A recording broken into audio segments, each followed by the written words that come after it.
올해가 무슨 해라고 그랬죠? 올해가 무슨 해예요?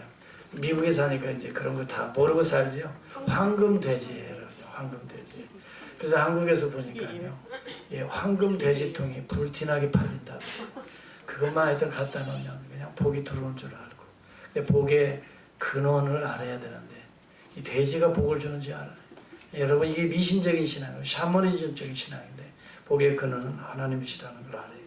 사람이 마음으로 그 길을 계획할지라도 그 길을 이루시는 이는, 그 걸음을 인도하시는 이는 여호와 하나님이시라고 말씀했어요. 각양의 좋은 은사와 온전한 선물이 다 위로부터 빛들의 아버지께로 내려온다고 야고보서 1장 17절은 말하고 있어요. 참새 한 마리가 떨어지고 또 사고 팔리는 것조차도 아버지의 허락이 없이는 이루어질 수 없다라고 성경은 말합니다. 결국은 우리의 삶이 하나님께 달려있다는 것이죠. 여호와께서 집을 세우지 아니하시면 세우는 자의 수고가 헛되며 여호와께서 성을 지키지 아니하시면 파수꾼의 경성함이 허사로다. 너희가 일찍이 일어나 늦게 누우며 수고의 떡을 먹으며 헛되도다. 이렇게 말해요. 하나님께서 여러분의 가정을 축복하시고 하나님께서 여러분의 인생을 견고히 지키시지 아니하면 우리 스스로의 노력과 힘으로는 우리가 지킬 수 없는 인생이라는 것을 시편 기자는 고백하고 있는 거예요.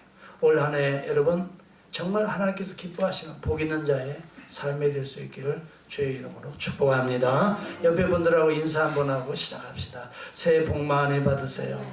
네. 새해 복 많이 받으세요. 자, 이 복 있는 사람은, 그래서 시편에는요, 하나님께서는 우리 성도들이 복 받기를 사실 원하고 계세요. 복 받기를 원해요. 복 없이 그냥 비리비리하게 사는 거 하나님도 괴로워하실 것 같아요. 우리가 복 받고 이 땅에서 하나님이 주시는 놀라운 은혜와 은총 가운데 힘차게 살아가기를 하나님 기뻐하시는 줄을 믿습니다. 그래서 이 시편의 1편에도 보면 복 있는 자의 삶이 어떠한 삶인가를 우리에게 소개해 주고 있습니다. 복 있는 사람은, 이 말은 아슈레이 하이시라고 하는 이 히브리 말입니다. 아슈레이라고 하는 건 복이라는 말이에요. 이 말은 똑바로 걸어간다라고 하는 의미의 동사 아샤르에서 파생된 명사형입니다. 이 복이라고 하는 것은 똑바로 걸어가는 자라는 거예요. 정도의 길을 걸어가는 자라는 거예요. 여러분, 우리가 어렸을 때부터 부모님들로부터 길 조심해라, 길 조심해라 항상 이야기하는데 단순한 그 길을 말하는 게 아니었어요. 우리 인생길을 포괄적으로 말해주는 거예요. 지금 생각해 보니까 그 길이었구나.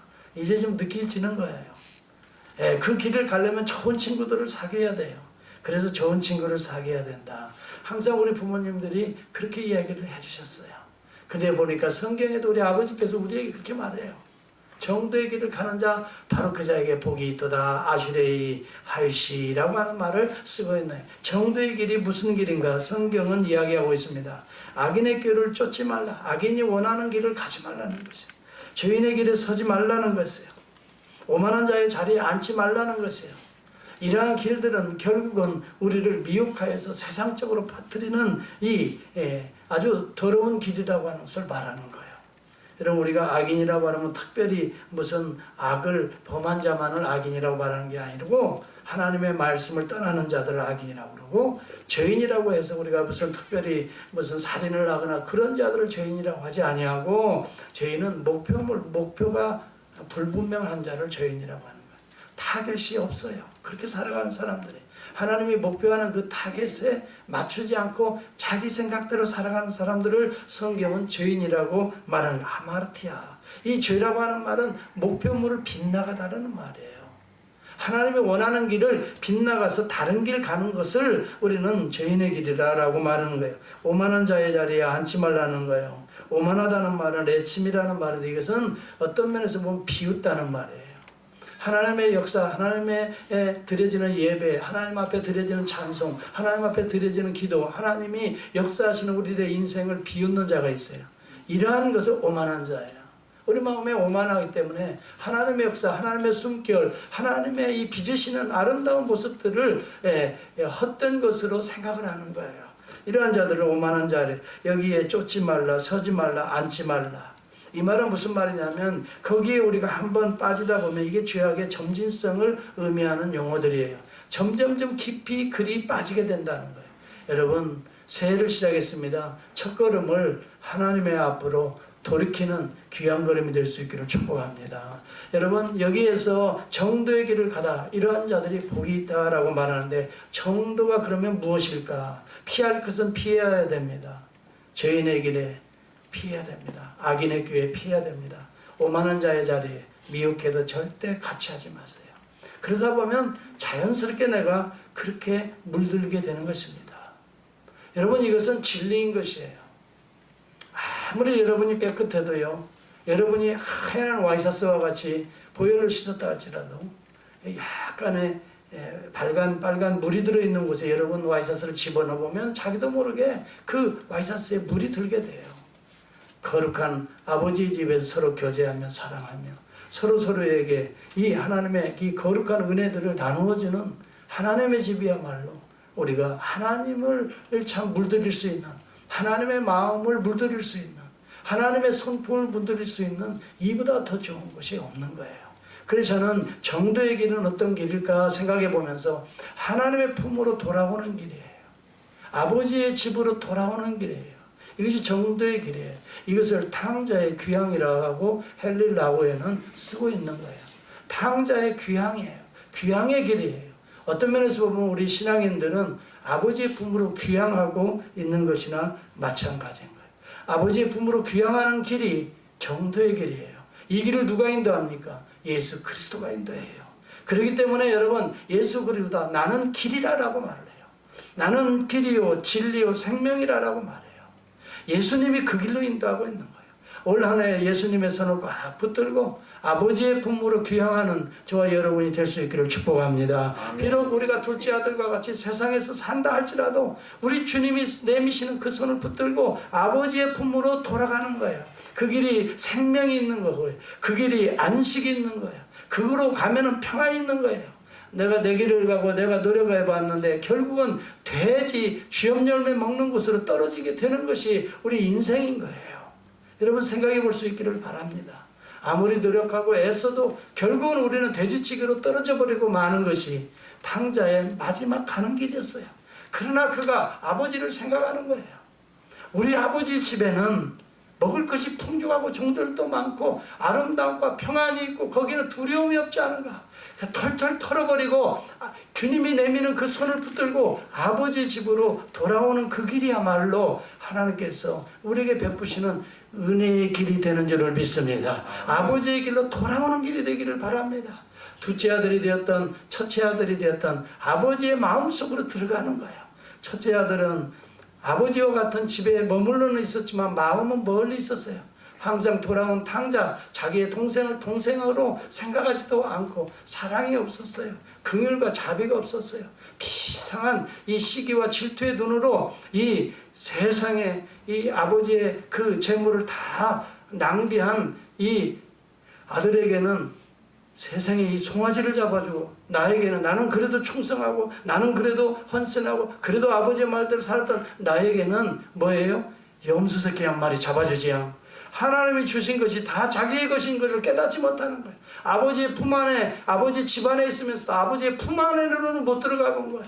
아버지의 마음속으로는 못 들어가 본 거예요. 죽은 자가 살아온 것에 대한 그런 기쁨은, 그 기쁨 속으로는 못 들어가 본 거예요. 그래서 이 사실은 첫 아들도 탕자, 집 안에 있는 탕자인 거예요.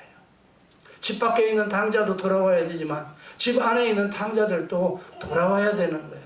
여러분, 올 한 해에는 아버지의 품으로 귀향하는 저와 여러분이 될 수 있기를 주의 이름으로 축원합니다. 세상에 나가서 성공해 보려고 아버지의 재물을 가지고 나가보았어요. 열심히 살았어요. 그런데 성공도 나름대로 인기도 없고 살아봤어요.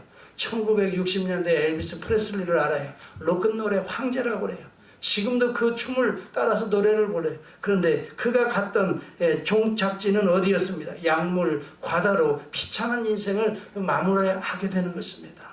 여러분, 우리의 삶을 기억할 수 있기를 바랍니다. 여러분, 우리는 돼지치는 곳으로 떨어질 수밖에 없습니다. 아버지의 품을 점점점 멀리 가면 갈수록 우리는 돼지 쥐염 열매 쪽으로 떨어지는 것입니다. 왜 성경에 돼지라고 표현이 됐을까요? 돼지는요, 부정한 동물을 상징하고 있는 거예요.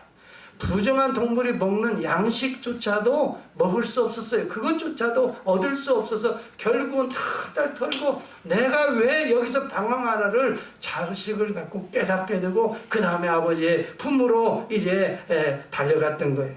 여러분, 아버지의 품에는 모든 것이 풍족한 거예요. 우리에게 필요한 모든 것이 그 아버지의 품에는 다 있었던 거예요. 신명기 30장 19절에 20절에 보면 내가 생명과 사망과 복과 저주를 내 앞에 두었다 그래서 여러분의 선택이라는 거예요. 생명과 사망과 돌아오는 귀향의 길을 갈 수도 있습니다만 돼지 우리치는 그곳에서 그냥 살 수도 있어요.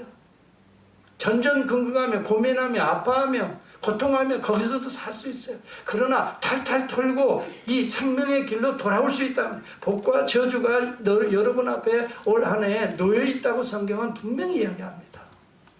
너와 내 자손들이 살기 위하여 생명을 택하라고 말합니다. 내 하나님 여호와를 사랑하고 그의 말씀을 청중하며 또 그를 의지하라라고 말해요. 하나님의 품으로 한마디로 돌아오라고 말하고 있는 것이에요. 하나님 품으로 돌아오라는 것이 귀향의 길이라는 것이에요. 이 길이 진리의 길이고 생명의 길이라는 거예요. 여러분 인생을 살아봤는데 여러분 마음대로 되어지는 것이 얼마나 있었습니까? 여러분에게 만족을 주는 것이 얼마나 있었습니까? 저도 돌아온 탕자입니다. 세상에 나가서 정말 제 인생을 이제 살아보니 헛된 인생이었구나를 생각하게 됩니다. 목사가 되고 하나님의 말씀을 가르치고 이게 진리입니다. 이게 생명입니다도 가르쳐 보았지만 하나님 아버지의 그 깊은 마음속으로는 들어가 보지 못한 아버지의 집에 있는 집안에 있는 탕자로 살아온 자입니다. 우리 모두는 이제 아버지 품으로 들어가야 진정한 귀향이 이루어질 수가 있다고 하는 사실입니다. 여러분, 아버지의 품으로 돌아가지 않는 자는 여전히 집안에 있던 집 밖에 있던 탕자임에 분명한 것, 길을 잃은 자임에 분명한 것입니다. 아버지의 말씀대로 순종했다 하더라도 내가 선행을 베풀었다 할지라도 그것은 아버지와 자신과 하나가 되지 않는 이 다른 길을 걸어가고 있는 자입니다. 이 자도 방황하는 자인 것입니다. 우리는 생각해야 됩니다. 예수 그리스도께서 아버지와 우리를 하나로 연결하는 생명의 길이십니다.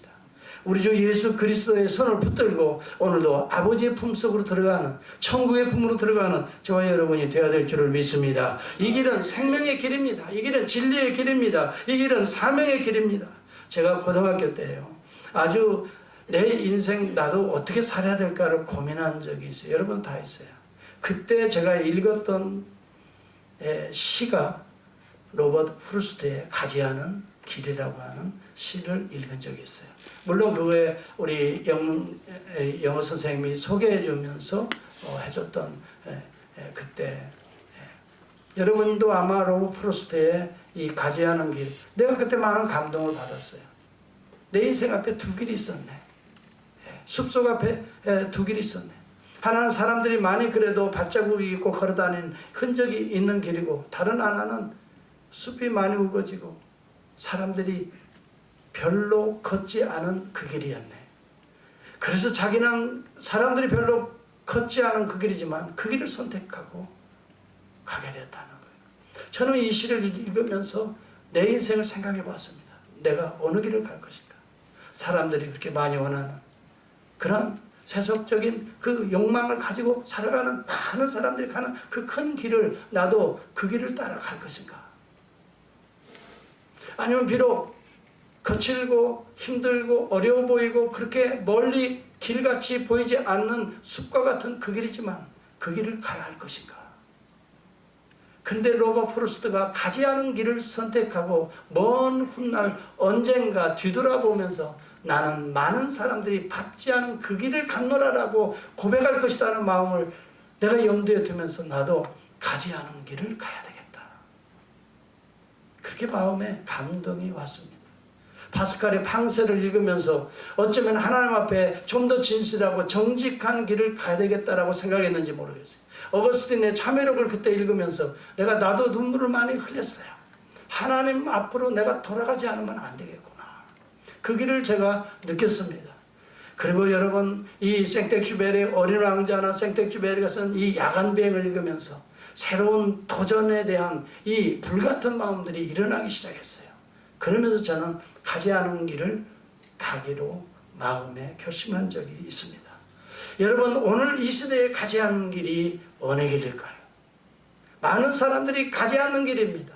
많은 사람들이 바꾸고 간 그 길은 오늘 이 시대에 세상을 향하는 길입니다. 비록 거칠어 보이고 많은 사람이 밟지 않은 그 길이다 할지라도 우리 주님이 가신 그 길은 십자가의 길, 골고다의 언덕, 사람을 살리는 생명의 길이고 진리의 길이었습니다.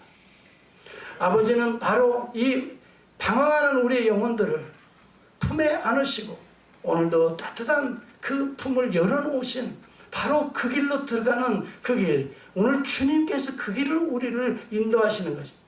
세상에 많은 사람들은 세상을 향하여 부와 명예와 자기의 영광과 여러분 이 성공이라는 것을 향하여 많은 사람들이 그 길을 밟고 올라갑니다. 그러나 우리는 세상적인 성공의 길을 가는 자들이 아닙니다. 밟지 않은 그 길은 어떤 길입니까? 오히려 자기 자신을 내리는 길입니다. 오히려 자기 자신을 섬기는 길입니다. 오히려 자기 자신을 죽여서 많은 사람들을 살리는 십자가의 길, 주님이 가셨던 그 길이었던 것입니다. 사랑하는 성도 여러분, 오늘 저와 여러분들이 진정으로 가야 될 길이 어떤 길이겠습니까? 중요한 것은 정도의 길을 걷는 자에게 진리와 생명을 만날 수 있는, 아버지의 품을 만날 수 있는 놀라운 결과를 맞이하게 된다고 하는 것입니다. 여러분들은 선택을 해야 합니다. 매 순간 여러분들이 두 길이 놓여 있다는 것을 생각해야 됩니다. 많은 사람들이 가는 그 길도 있습니다. 대부분 세상은 그래, 다 이래야 성공해, 다 이래야 먹고 살아, 다 이래야 돼 라고 하는 그 길도 있습니다. 그러나 하나님께서 원하시는 그 길이 있을 것입니다. 그 길은 때로는 우리가 볼 때는 거칠고 황량해 보이기도 하고, 때로는 많은 사람들이 그 길을 가지 못합니다. 좁은 길입니다. 그 길을 선택해야 우리는 주님을 만날 수 있고 또 주님과 함께 손붙들고 아버지를 만날 수가 있게 됩니다. 이것이 바로 진정한 귀향이라고 하는 것입니다. 여러분, 이러한 자, 이 길이 진정한 복 있는 자의 생명의 길이라는 것입니다. 따라서 합시다. 첫 걸음을 크게 봐요. 첫 걸음을 제대로 걸읍시다. 여러분, 첫 걸음을 제대로 걷어야 됩니다. 첫 단추를 제대로 끼워야 됩니다. 여러분이 올 한 해의 목표하는 그 목표가 세상의 성공과 세상의 명예를 위하는 길인가, 아니면 하나님을 만나러 가는 길인가를 여러분들은 선택해야 합니다. 어느 길을 선택하시겠습니다? 아이씨, 복 있는 자 바로 이 사람이라. 이 사람은 정도의 길을 걷는 자이다. 때로는 거칠고 황량해 보여도 하나님 아버지로 가는 그 길이다. 이 길은 예수 그리스도를 통해서 가는 길이다. 이 길은 십자가를 통해야만이 가는 부활의 길이요, 생명의 길이요, 영생의 길. 우리 모든 성도들이 함께 그 길을 걸어갈 수 있기를 축복합니다. 두 번째 복 있는 자는 누구입니까? 여호와의 율법을 즐거워하며 2절에 보면 그 율법을 주야로 묵상하는 자로다 라고 말하고 있습니다. 여호와의 율법을 묵상하고 즐거워하는 자가 복 있는 자라고 말합니다. 하나님의 복이 그러한 자들에게 계속 임한다는 것입니다. 정도의 길을 걷는 하나님 앞으로 귀향하는 자요. 두 번째는 하나님이 말씀하시는 음성을 듣고 그 길을 가는 자. 여호와의 율법을 통해서 우리는 하나님의 음성을 날마다 듣게 되는 것입니다. 하나님의 음성을 들을 수만 있다면 진짜 복 있는 자입니다. 하나님의 음성을 들을 수 있는 생명의 길. 그래서 우리 아이야, 이리 오너라. 이 음성만 들을 수 있다면, 이 길만 따라갈 수 있다면 우리는 푸른 초장에 쉴만한 물가에 하나님이 예비한 모든 생명수 강가에서 또 우리가 취해야 될 모든 푸른 초장에서 얼마든지 양떼들이 복되게 행복하게 우리는 살아갈 수 있게 되는 것입니다. 여호와의 율법을 좁은 의미에서 말하면 토라 모세오경이라고 말합니다. 모세오경의 핵심은 한마디로 말해서 하나님의 스토리입니다. 창세기는 하나님의 창조하시는 스토리입니다. 출애굽기는 하나님의 구속하시는 스토리입니다. 레위기는 거룩하신 하나님을 증거하고 있는 스토리인 것입니다. 민수기는 광야의 길에 있는 그의 백성들을 인도하시는 따뜻한 아버지와 어머니와 같은 하나님의 스토리인 것입니다. 신명기는 오늘도 말씀하시는 그 백성들에게 말씀하시는 하나님의 스토리인 것입니다. 그러므로 모세의 오경 전체를 살펴보면 하나님의 스토리인 것입니다. 그래서 우리는 이 기록된 말씀들을 통해서 하나님을 향할 수가 있게 되는 것입니다. 정도의 길을 갈 수가 있게 되는 것입니다. 반대로 말하면 하나님의 율법의 말씀이 없이는 우리는 길을 헤맬 수밖에 없다는 것입니다. 하나님의 길이 보이지 않는 것입니다. 그러나 여러분, 하나님의 길을 보여주는 하나님의 스토리를 기록한 내용들이 모세의 오경인 것입니다. 이 기록된 말씀이 written revelation이라고 말합니다. 그리고 이 말씀을 선포하는 말씀이 있습니다. preached word of God가 있습니다. 하나님의 설교의 메시지를 잘 듣는 자들, 이러한 자가 하나님의 음성을 듣는 자들인 것입니다. 그 다음 meditate the word가 있습니다. 다시 말하면 우리가 개개인이 하나님의 말씀을 읽고 내 개인적으로 하나님의 말씀들을 받아들이는, 묵상하는, 실현되는 내 삶으로 뼈가 되고 살이 되어서 실현되어지는 말씀이 있습니다. 주야로 묵상하는 자가 복이 있다라고 성경은 말합니다. 여러분, 음식도 단단한 음식이 있고 또 부드러운 음식도 있을 수 있습니다. 우리가 먹는 음식이 전부 다 여러분 부드러운 음식만 있는 것은 아닙니다. 때때는 우리 몸에 필요한 단단한 음식도 우리는 섭취해야 합니다. 많은 사람들이 그렇게 이야기하죠. 적어도 음식물을 입안에서 몇 번을 추행하라고 말합니까? 한 30번을 추행하라고 합니다. 저도 그래서 그 이야기를 듣고, 물론 수요일 건강강좌에 나오는 이야기라서요. 그 이야기를 듣고 30번을 계속 추행을 해보려고 하는데, 이게 30번 정도 하면요, 그냥 물이 되어서 즙이 되어서 그냥 목으로 넘어가게 됩니다. 그런데 이것이 우리에게 영양가를 제공하는 자양분이 되어서 쉽게 우리의 몸에 저항력을 쉽게 저항력을 줄 수 있는 그 능력들을 쉽게 우리의 몸에게 분배하는 아주 놀라운 비밀이라고 하는 것입니다. 그러니까 가장 중요한 것은 좋은 음식이 아니라 우리 입안에서 30번 정도 잘 갈아져서 또 침에서 나오는 많은 자양분과 섞여져서 이것이 우리의 목으로 잘 넘어가게 될 때에 이것은 우리의 몸의 오장육부뿐만이 아니라 우리의 두뇌에 피를 만드는 일에나 또 뼈를 만드는 일에나 모든 우리의 근육을 만드는 모든 이 부분에 효과적으로 또 쉽게 우리의 몸을 적용하게 만들어 간다는 것입니다. 여러분, 하나님의 말씀도 30회 이상을 추잉해야 하는 것입니다. 어떤 분은 헨리 라운 이런 분은 이 탕자의 귀향이라고 하는 이 그림 앞에서 무려 하루 10시간을 묵상을 합니다. 그 그림 하나 놓아두고 10시간을 묵상합니다. 그것도 부족해서 그 다음날 문을 열자마자 또 갑니다. 계속해서 저 그림을 묵상합니다. 그것도 부족해서 그 다음날 또 갑니다. 아니 도대체 저 그림이 뭔데 그렇게 그림 한 점에서 3일을 머물게 됩니다. 지금 레닌그라드에 제3대 박물관 중에 하나인 상트페테르부르크라고 하는 에르미타수의 미술관에 가서 직접 1660년대에 그린 렘브란트의 탕자의 귀환이라는 그 그림 앞에 3일을 머물게 됩니다. 그러면서 그의 50년의 삶을 바꾸게 됩니다. 그는 예일과 하버드의 교수를 20년 동안 그 당시에 교수로 활동하고 있었습니다. 라틴 아메리카를 비롯한 수많은 어려운 곳에 실질적으로 운동하는 일에 이분이 정신적 지주가 되어서 많은 도움을 주었던 사람입니다. 근데 그분의 인생에 방황이 오기 시작했습니다. 어떻게 사는 것이 하나님 앞에 바르게 사는 길인가를 고민하기 위해서 1년을 안식년을 가지고 유럽을 방문하다가 렘브란트의 그림을 보고 싶었습니다. 그래서 이 그림이 영구히 소장되어 있는 상트 페테르부르크를 찾게 됩니다.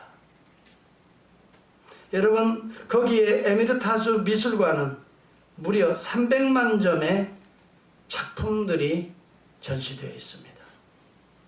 300만 점. 이것을 하나만 감상하는데 1분만 소요된다고 해도 무려 5년이 걸리는 곳입니다. 이곳에서 그는 귀한 작품을 만나게 됩니다.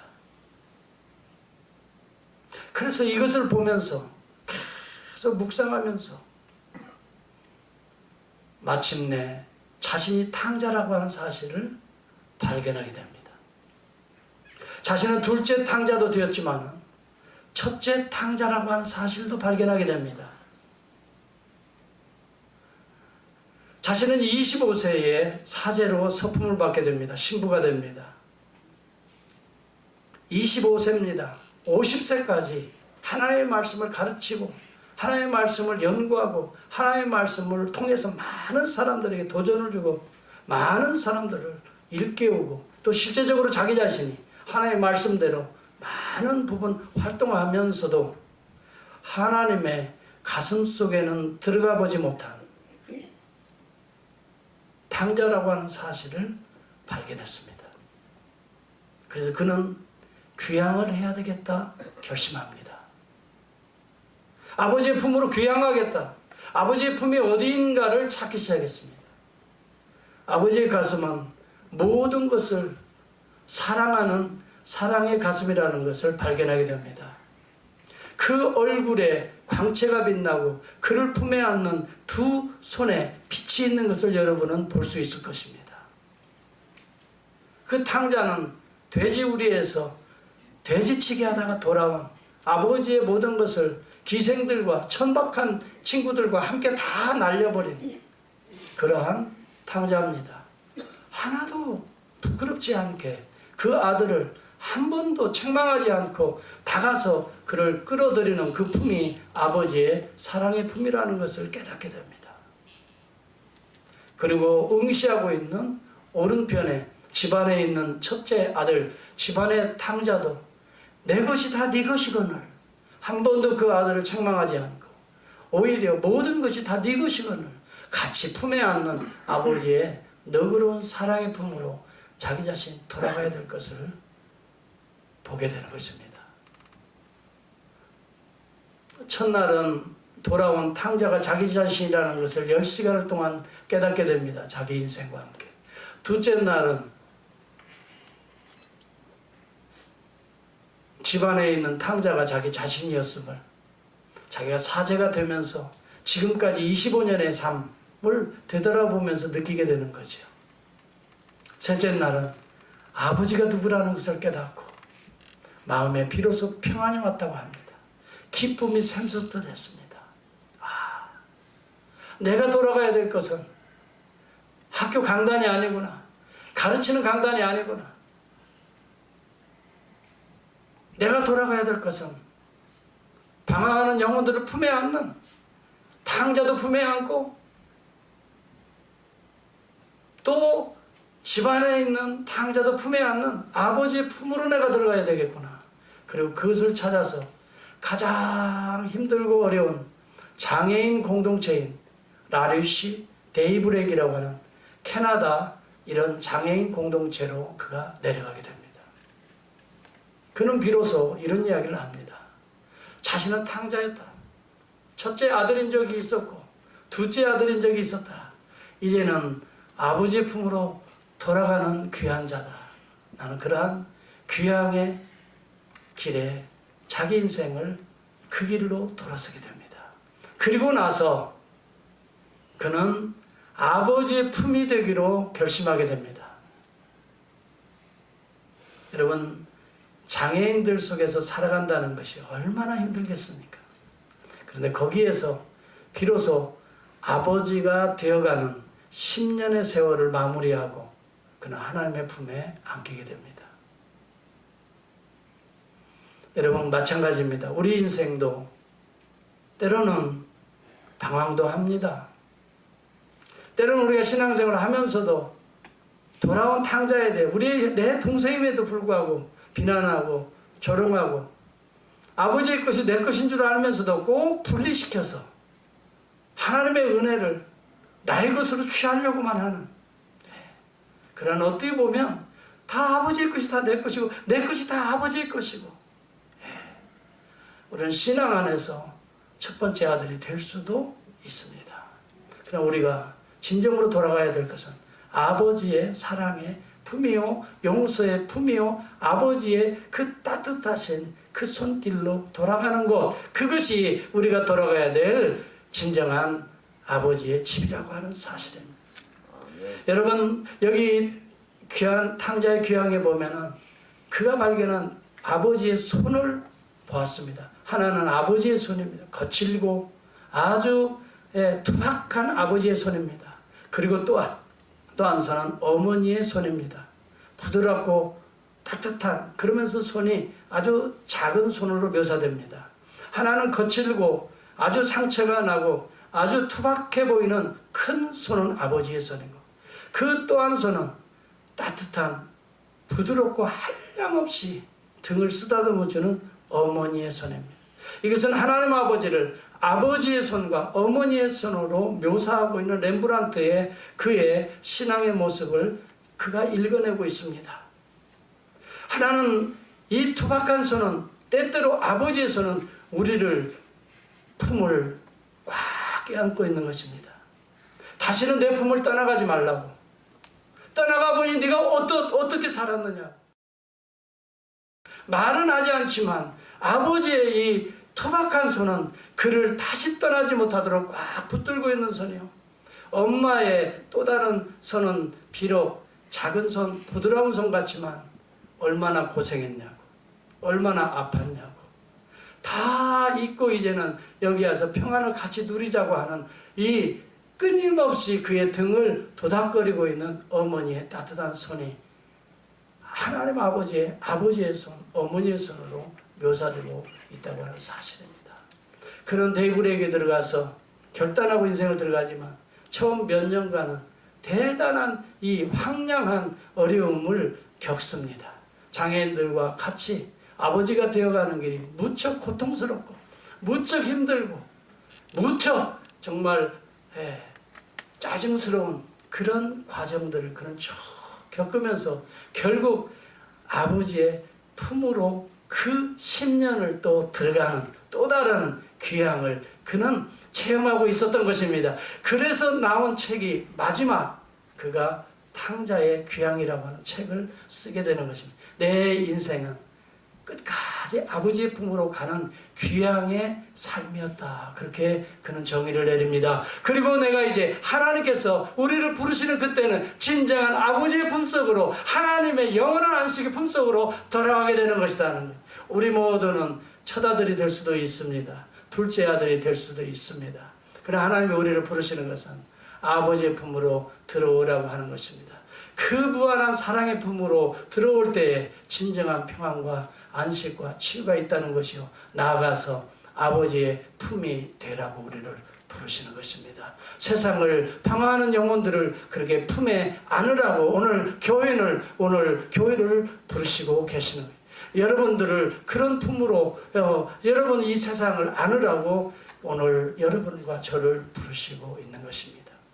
진정한 귀향이 있는 올 한 해 정도의 길로 아버지의 품으로 돌아올 수 있는, 그래서 말씀을 통해서 우리는 아버지의 음성을 듣고 진정 생명을 길을 제시할 수 있는, 복음을 증거할 수 있는 우리 교회가 되어야 될 줄을 간절히 저는 바라고, 오늘 진정한 귀향이 일어나는 한 해가 되어야 되겠다, 그런 마음으로 이 말씀을 전했습니다. 아멘. 기도하겠습니다.